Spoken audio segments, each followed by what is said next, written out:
Walls. Whether they are the walls to your room, jail cells, or RIMS walls, we are all trapped by something. But what if we aspire to take these walls down? Well, in this case, if these walls fall down, you are completely doomed. Today we'll be touching on the giant human crewman. If you want to bite, cannibalize you might. Can't get bored of the emo boy galore. A little bit of wine will shorten your time. Splitting the final season into 3 parts is treason, and everyone loves the Ackermans for some reason. Today I am telling you why you would not survive in the Attack on Titan universe. Disclaimer, I'm only covering what's in the anime, so season 1 up until season 4 part 2. So if you haven't read the manga, you are safe. Long time ago, there were 2 primary races that existed. Black people and white people. Eldians and Marleyans. Eldians were a savage group of people that were essentially the Genghis Khans of the Attack on Titan universe. The Fritz family in particular were a small tribe that gained their power through enslaving people of the villages they would ravage. Eventually they became the indefinite rulers of the Eldian tribe. One of the people they enslaved was a little girl named Ymir. Ymir once unlocked the gate, freeing some pigs and let them escape. The tribe's king confronted the slaves, saying if they don't snitch, everyone will lose one eye. The slaves got to snitching so fast that the Flash would be shocked, and the king then set her free, only to then be hunted by the king's men. While getting her ass beat during the chase, Ymir finds a big tree. She goes into the tree to find refuge, only to fall in and come in contact with this little worm thing, and she turns into a Titan. This tampon that turned her into a Titan granted her immense power, and the king decided to use that power. The king, being amazed, was like, yeah, I'm a wife that. Mira, Rose, and Sina were the names of the children they would have, which are also the 3 walls we know and love in the series. One day, someone was tired of King Fritz's shit and tried to assassinate him, but failed since Ymir jumped in front to save the king. This would end up killing Ymir, and she ends up being sent to the Path, which is another world separate from our own that connects all subjects of Ymir. This is where all Titans are born. In the real world, King Fritz then had their children eat the body of Ymir to inherit her abilities and ensure they were never lost. This became a tradition which resulted in the formation of the 9 Titans. Founding Titan itself was to remain in royal blood, and the other 8 Titans were to be distributed amongst the other Eldian families, but were to remain loyal to the founding Titan. The 9 Titans are the Founding Titan, the Armored Titan, the Female Titan, the Beast Titan, the Warhammer Titan, the Jaw Titan, the Cart Titan, the Colossal Titan, and the Attack Titan. These Titans then dominated Marley and changed the Eldian tribe to the Eldian Empire. The Eldians would use pure Titans to assist them in dominating the world and keeping order. There is much more lore into the Attack on Titan series, but I just wanted to touch on how the Titans started. If you want a full lore video, I'm sure it exists somewhere on YouTube. Really quick, let me give a breakdown of the Titans' abilities. These Titans only seek to eat humans, they ignore all other life, don't actually need to eat anything, cannot be killed unless they are cut deeply through the nape, and have regenerative abilities. Long story short, they are just giant dickheads. Although most are found just walking around looking goofy, once they have their eyes on a target, they'll put their Crocs in sports mode and begin charging. They vary in sizes, but even the smallest Titans are twice the size of an average human. They will hunt you down, so hiding in your houses just ain't gonna work. Even making minimal noises inside buildings high up ain't gonna work. They will find you, and they will kill you. One day you are chatting with your friends. It's a pretty normal day, aside from the fact that everything outside the giant walls that protect you are trying to kill you. Then all of a sudden there is a huge lightning strike, and all you see is a humongous beast standing above the walls that have protected you for the last century.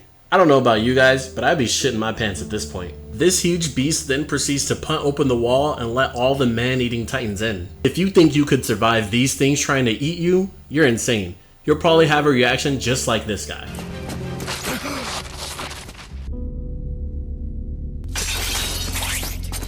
But not only was there the giant Titan to kick down the door, he has a friend, covered in armor, coming to ravage your defenses. Guns and cannons just ain't working because they just regenerate after a few minutes. Your only real option is to run or fight. When running from these Titans, if you trip and fall, you're dead. If you accidentally put yourself into a dead end, you're dead.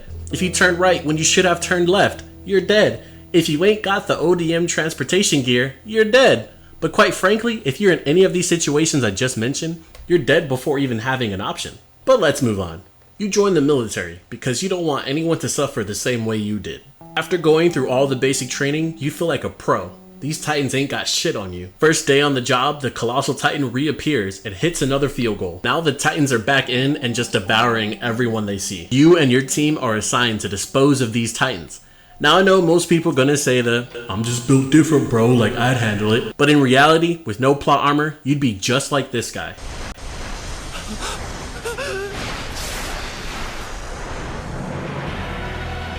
Even the main character died. Let's fast forward again. Let's say on some miraculous miracle, you survive and join the Scouts. The Scouts are going on a top secret mission where only the highest ranking officials know what's going on. Even the captain's right hand man has no clue what's going to happen. They just know to follow orders. There is a very detailed plan of where you're going and how to get there. Little do you know, majority of these soldiers are just disposable income and distractions so the mission can be successful. And little do you know, it's your lucky day and you run into this large female titan.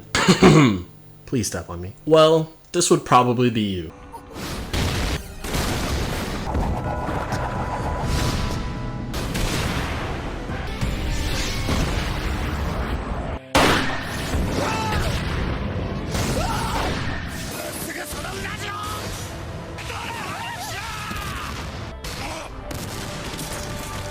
Let's move along again. Your key player gets snatched up by the ops and you have to rescue him because without him, your chances of survival drops to 0. Y'all catch up to the armored and colossal titan that have captured Eren, but y'all have a horde of titans to get through. Well, this would be you.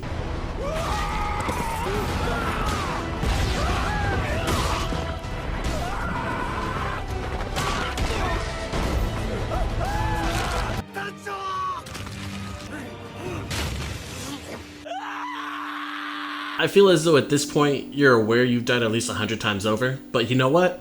We're gonna keep going. I'm gonna avoid talking about the many civil wars in the series, but believe me, if you were in the military, you probably would have been sniped during those times as well, especially if you were on Eren Recovery Mission Round 2. Now let's say you were amongst the lucky military members to make it this far, which in reality, this wasn't an anime that can create as many NPCs to fit the plot, there wouldn't be a military anymore. Your commander is on a mission to recover another wall from titans. But this was a trap. Y'all have got to box the Colossal, Beast, and Armored Titan, and the Mindless Titans. They have you pinned down, and now your only option is to ride on your horse and die. That's right, just die.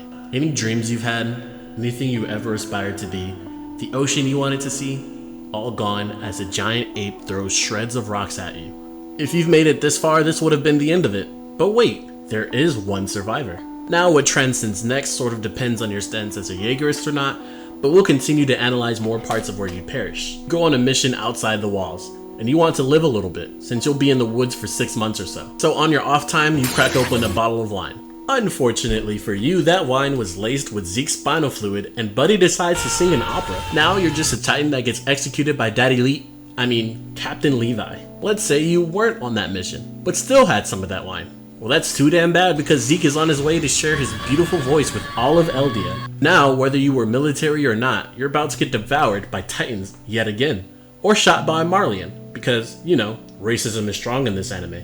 Or if you never lived inside the walls at all, giant titans are on the way to march and sing cadences through your land. I don't really want to go any further because that starts to go into spoiler territory, but this is about all the different times you would have died up to date in Attack on Titan. There are probably many other opportunities you would have died in Attack on Titan, but I'm sure you get the picture by now. Which series should I cover next? Leave a like and a comment down below and I'll check it out.